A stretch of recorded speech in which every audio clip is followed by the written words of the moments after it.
Welcome to Madras recipe. இன்னைக்கு நாம பார்க்க போறது சில்லி பன்னீர் செய்யறது எப்படின்னு. 200 கிராம் அளவுக்கு பன்னீர் எடுத்து கியூப் சைஸ்ல கட் பண்ணிட்டு, கூடவே காஷ்மீரி சில்லி பவுடர் 1/2 ஸ்பூன் அளவுக்கு சேர்த்துக்கோங்க. உப்பும் தேவையான அளவுக்கு சேர்த்துக்கோங்க. நல்லா கலரி விட்டுட்டு 10 நிமிஷம் அளவுக்கு ஊறினா போதும்.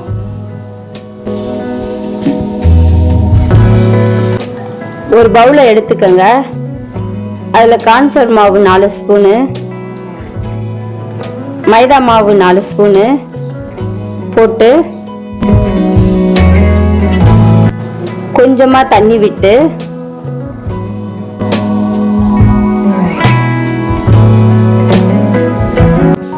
பேஸ்ட் மாதிரி வர பதத்துக்கு கரைச்சி வச்சுக்கோங்க. ஒரு பேனை எடுத்து ஹீட் பண்ணிக்கோங்க. அதுல 200 ml அளவுக்கு ஆயில ஊத்திக்கோங்க.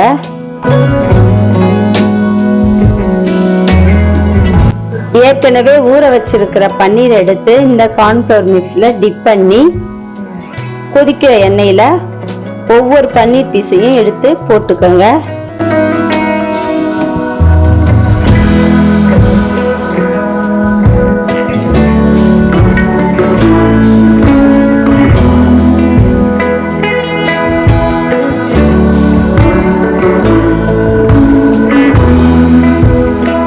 ஃப்ரை ஆகும் போதே ஒட்டாத மாதிரி கிளறி விட்டுடுங்க. எல்லா பக்கமும் வேகிற மாதிரியும் திருப்பி விட்டுடுங்க.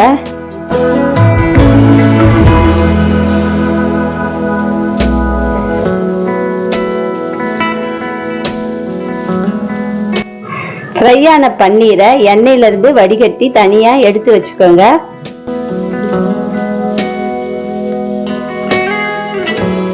ஒரு பேனை எடுத்து ஹீட் ஆன பிறகு 1/2 ஸ்பூன் அளவு எண்ணெயை ஆட் பண்ணிக்கோங்க.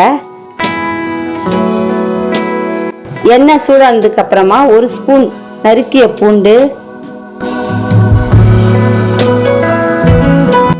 1 ஸ்பூன் நறுக்கிய இஞ்சி போட்டுட்டு 2 நிமிஷம் வதங்கினா போதும்.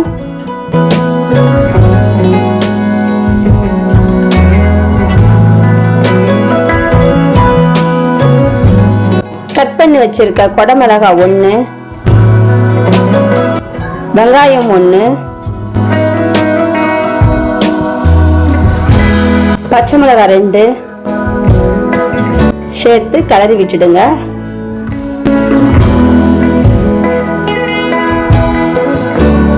ஒரு 3 நிமிஷம் அளவுக்கு மூடி வச்சிருந்தா போதும். கொஞ்சமா வெந்திருக்கும். இப்போ தேவையான அளவுக்கு உப்பு போட்டுக்கோங்க. மிளகுத்தூள் 1/4 ஸ்பூனு போட்டு கிளறி விட்டுடுங்க.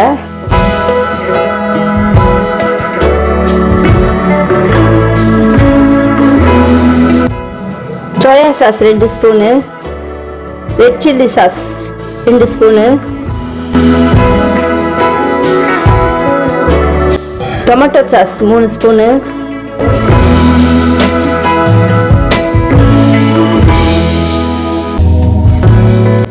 கூடவே வினிகர் 1 ஸ்பூனு ஊத்திட்டு 2 நிமிஷம் வதங்கினா போதும்.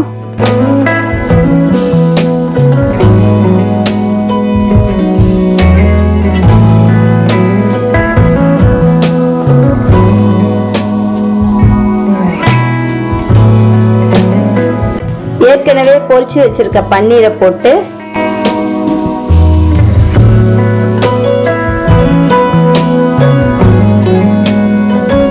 கிளறி விட்டுடுங்க.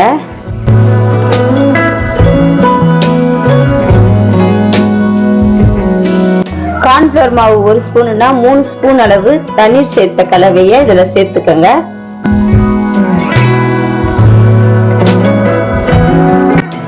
நல்லா வதக்கி விட்டுடுங்க. தண்ணீர் சுண்டதுக்கு அப்புறமா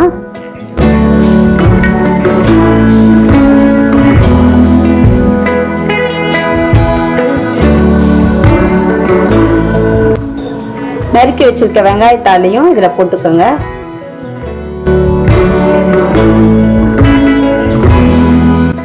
சில்லி பன்னீர் ரெடி ஆயிடுச்சு. இந்த சில்லி பன்னீர் சப்பாத்தி, நானுக்கு, பரோட்டாவுக்கு நல்ல சைட் டிஷ்ஷா யூஸ் பண்ணிக்கலாம். இந்த வீடியோ உங்களுக்கு பிடிச்சிருந்தா லைக் பண்ணுங்க, ஷேர் பண்ணுங்க, சப்ஸ்கிரைப் பண்ணுங்க. தேங்க்ஸ் ஃபார் வாட்சிங்.